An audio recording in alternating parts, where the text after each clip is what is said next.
สวัสดีจ้าสบายดีพี่น้องสบายดีตอนเช้านะคะมายามเบ็ดตั้งแต่ตี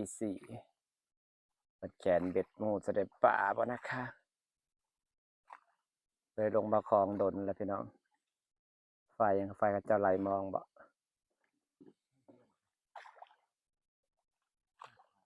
บ้านในนาซิดาเขาจะเอาปลาหน่อยไปใส่กระดอกกระเดียได้บ่อ้าวตื่นแล้วลงนั่นปลาปากมันเป็นกระเข่งเป็นเข่งปรากฏเป็นเข่ง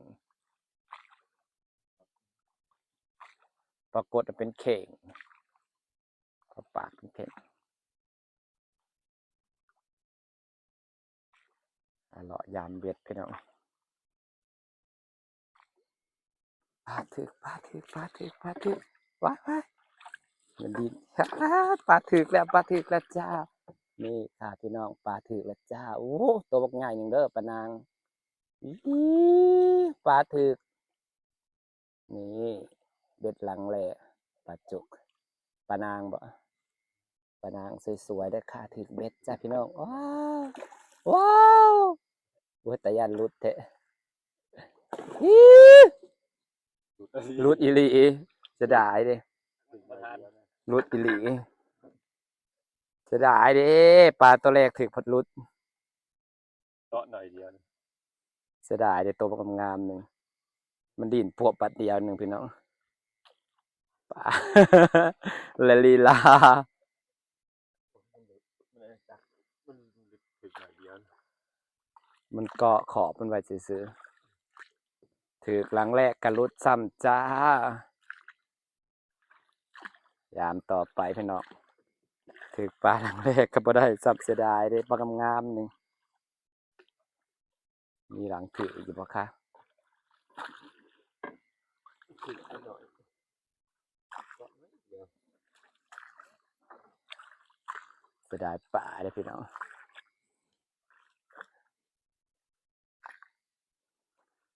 ได้ปลาลุดเบิ่งเป็นตาสิบ่ลุดเนาะดิว่าเดี๋ยวมันลุดปากแล้วเจาะหน่อยเดียวเนาะยามเบ็ดน้ำกันเด้อจ้าพี่น้องจ้าได้ปลาตัวหนึงกระลุดไปซ้ำเมื่อกี้นี่เบ็ดแขนปลาขาวผมมีปลาเค็งกับแขนปลาขาวจ้าน้ำกำลังบก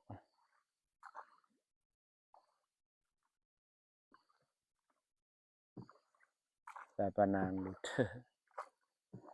สมัยก่อนพากันมาใส่ในแห่งม่วนพี่น้องทั้งปลาตองทั้งปลานางอยู่แกงเลยโอ้ยในมือละ3-4ตัวปลาตองตัวละ2-3โลเห็นบ่เป็ดปิงเด็ดๆๆๆยังปิงแซวอยู่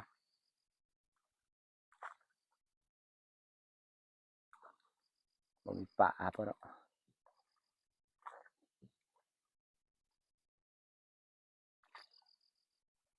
เลาะยามเบ็ดยามเช้าพี่น้องมาแต่ตี 4บ่ถือปลาตองดิ้นจวบได้บ่ม่วนนะเวลาไปต้องถือปลา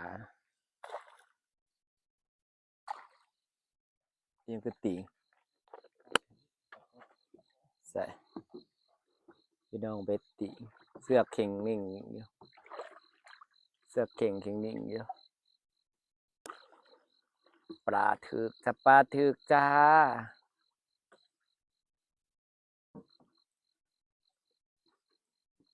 ปรากฏถึกมันหลุดแล้วบ่ยังอยู่อีปรากฏน้อยพี่น้องจ๋ากดน้อยถึกทองไข่เหลืองเนี่ยเอ็นใส่เป็นปรากฏแต่ก่อนเด้บ่มีหรอวะเนื้อหมักมาใส่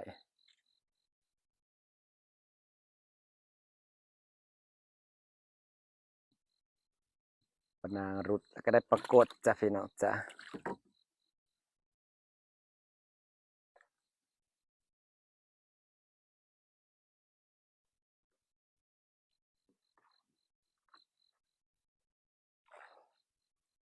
ไปต่อ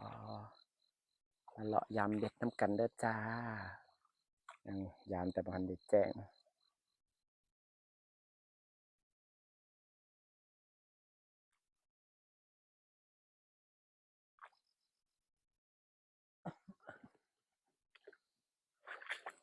ปลาถืออีกแล้ว ระวังหลุดอีกเด้อระวังหลุดอีกเด้อพี่น้องมึงได้ลอยงามๆหลุดอีกจ้า คือตัวน้อยใช่ปะตัวน้อยนะปลานางน้อยพี่น้องปลานางน้อยถือคาง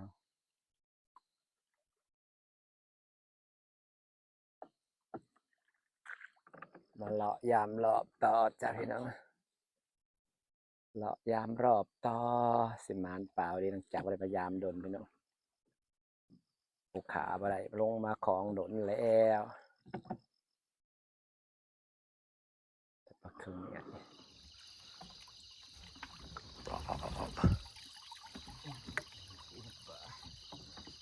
มาเลาะยามรอบต่อพี่น้องยามปลาอะไรปลาหน่อย2 ตัวหนึ่งก็รุดสับมาเลาะยามรอบน้ำมันบกลงเลยพี่น้องบกรอบนี้คือสิรอบสุดท้ายแล้วล่ะบกพอเราดูเขาเจ้าเริ่มปลูกต้นหมอกต้นไม้แล้วมีปลาในเขาบนอากาศเย็นเลาะคลองหายามรอบจ้าพี่น้องเลาะคลองหายามรอบยังบ่เห็นมีปลาอยู่สาบ่ได้มายามแต่เดี๋ยวพี่น้องเห็นบ่หน้ามันบกลงนะใครมาเขาเจ้าก็เริ่มมาปลูกคลองแล้วเป็น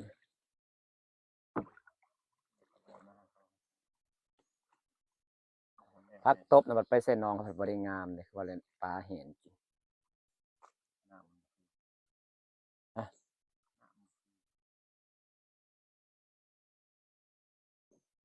เลาะยามรอบน้ำกันจ้าพี่น้องจ้าวิธีหากินชาวประมงยามเช้าก็จะมียามรอบยามเบ็ดนี่แหละพี่น้องจังหน่อยก็นำเข้าสู่ฤดูไหลมองเลยบัดนี้ไหลมองน้ำนิ่ง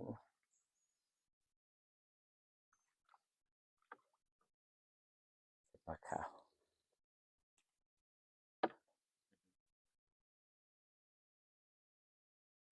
ปลาดุกลงเตาะลงหลีเขาจะ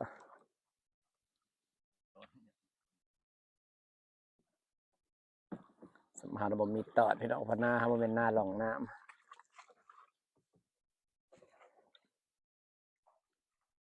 มาลุ่นรอบหลังนี่เด้อจ้าพี่น้องจ้าสิมีปลาอยู่เนี่ยยามนำบกก็สิประมาณนี้พี่น้องเปิดเติดเนี่ยปลูกของก็ปลูกง่ายเด้แล้วเวลาถ้าปลูกของอยู่ตามริมแม่น้ำโขงครับบ่ต้องรดน้ำพี่น้องดินมันสิสุ่มตลอดแล้วมีบ่อนปลูกงามบ่อนมันมีหญ้าพิตะปลูกถ้าบ่อนถ้าปลูกมีแต่หญ้าเรา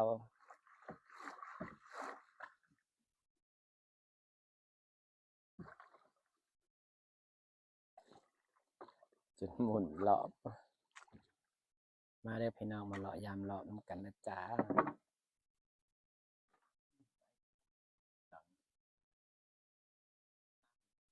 ยังบ่เห็นปลาจักโตอยู่ตั้งหาปลาบ่ได้พี่น้องช่วงนี้นะมันเป็นช่วงได้ก็ได้ถือซุมื้อช่วงบ่ได้ก็บ่ได้ช่วงใหม่ๆนะได้ดีขนาดช่วงนี้บ่ได้เลยบ่เห็นมีปลาเลยจ้ะกำลังได้ขึ้นก็บ่มีปลาพี่น้อง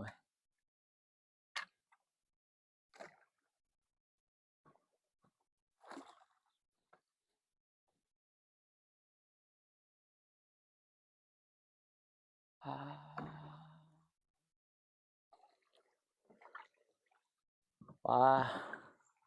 แปลนเป็นตะปูกเถอะแบบนี้นะแล้วก็ปลาหยังเรากันนี่นะชวนไปนี่นะแปลนขักแปลนแหน่จักหน่อยก็เป็นต้นไม้สีเขียวได้พี่น้องเพิ่นเริ่มปลูกแล้วแต่ฝั่งของสิเป็นแบบสันๆลงในนี่แหละ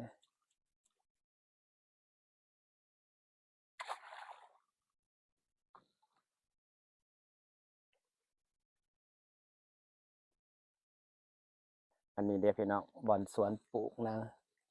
ยาวสุดเล่งหักมันโหกเนี่ย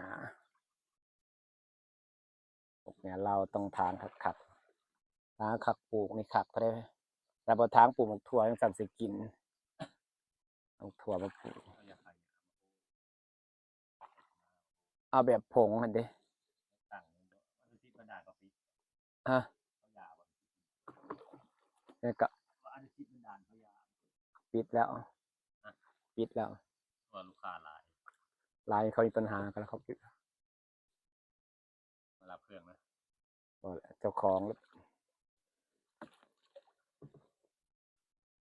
คนส่งใหม่มันสีส่งถึงเฮือนพอแห้งยูนิเทลวันที่เปิดโตตัวสื่อส่งคือไทยเลยส่งฮอดเทือน บาย เตรียมขายของออนไลน์หาของออนไลน์มาขายก็ส่งฮอดเทือนเขาก็ต้องรับของอยู่เฮือนนี่แล้วเวลาเขาส่ง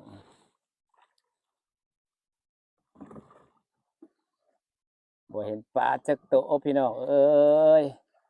ปลาบ่มีเลยเหตุผลที่ไม่ได้ลงมายามพี่น้องหรือว่าปีศาจบ่ได้มามันก็บ่มีปลามันก็ถ่ายแล้วก็บ่มีใครเบิ่งบ่เป็นตาเบิ่งมันบ่มาแล้วก็บ่เป็นตาเบิ่งคันมาเลยคนเบิ่งหลายมื้อนี้ได้ปลากระลุดไปซ้ำตัวหนึงเหลือปรากฏตัวหนึงกับปลานางน้อยตัวหนึงตัวใหญ่เพิ่นหลุดไปซ้ำพี่น้องสิแล้วแหละพี่น้องยังบ่เห็นปลาอยู่จ้าสังเกตน้ำบกอ๋อ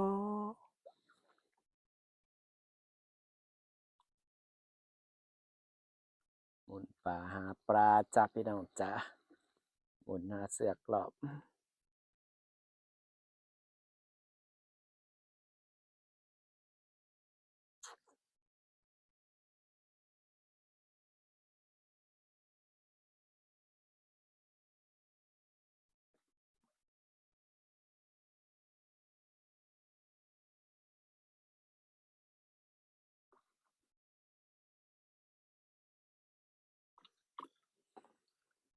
ยังบ่เห็นปลาเขาปลูกมันก็โพดจนเป็นหมากกันปลูกเติงเป็นไดครับผมอยู่คลองแล้วมันสะดวกสบายพี่น้องเอ้ยปลูกข้าวโพดนะปลูกของปลูกบ่ต้องรดน้ำปลูกไปแล้วก็ถากเก็บกินโลดบ่ได้ยากมันซุ่มตลอดก็จะเอาขึ้นได้พี่น้อง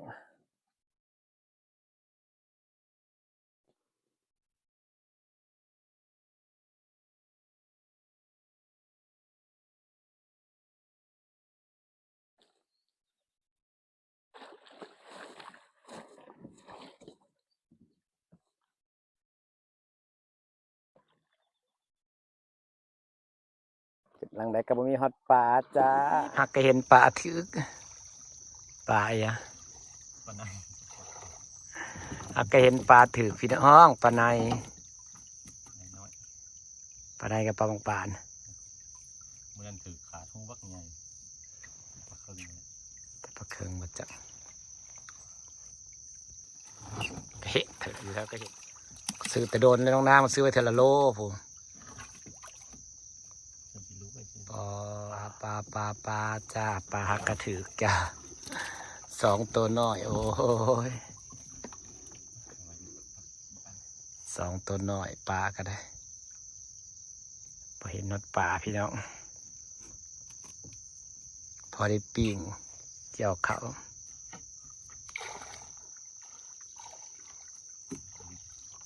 น้ำโลกปลาบ่ถึง พอได้ปิ้งเกี่ยวข้าวอยู่จ้าแต่มือนี้บ่ได้เกี่ยวข้าวจ้าไม่ได้สุกอยู่ข้าวนะ ยังเขา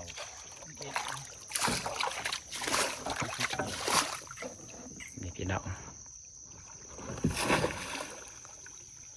ทางแปลนเขาไอ้นี่นะปลูกคลองไอ้นี่เนาะสุดแล้วค่ะเหลืออีกหนึ่งหลังสุดท้ายก็จะเสร็จแล้วพี่น้องจ้าบ่มีปลาดอกจ้าหาปลายากช่วงนี้บ่มีฮอดปลาแดดก็เริ่มออกแล้ว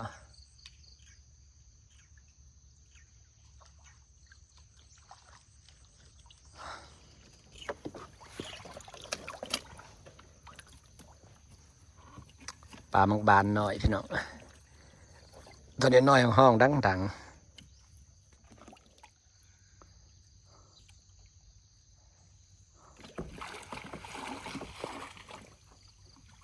แถวใต้นี่เขาเจ้าก็ใส่เบ็ดลายเนาะเห็นเบ็ดเต็มอยู่ว่าได้ฮอตปลาพี่น้องสิได้มือแล้วแหละผมมีฮอตปลาจ้าเมื่อยซื่อๆพี่น้องเอ้ย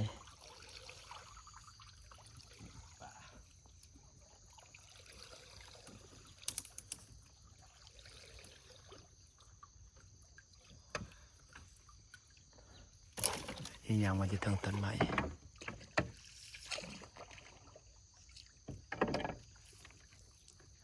ฝากบรรยากาศไว้สำนีนะพี่น้องสิได้เมื่อแล้วบ่มีปลาหาปลากับบ่ได้ปลาบ่มานพี่น้องสิแหละจะบ่ค่อยลงมาหาปลาจ้ะ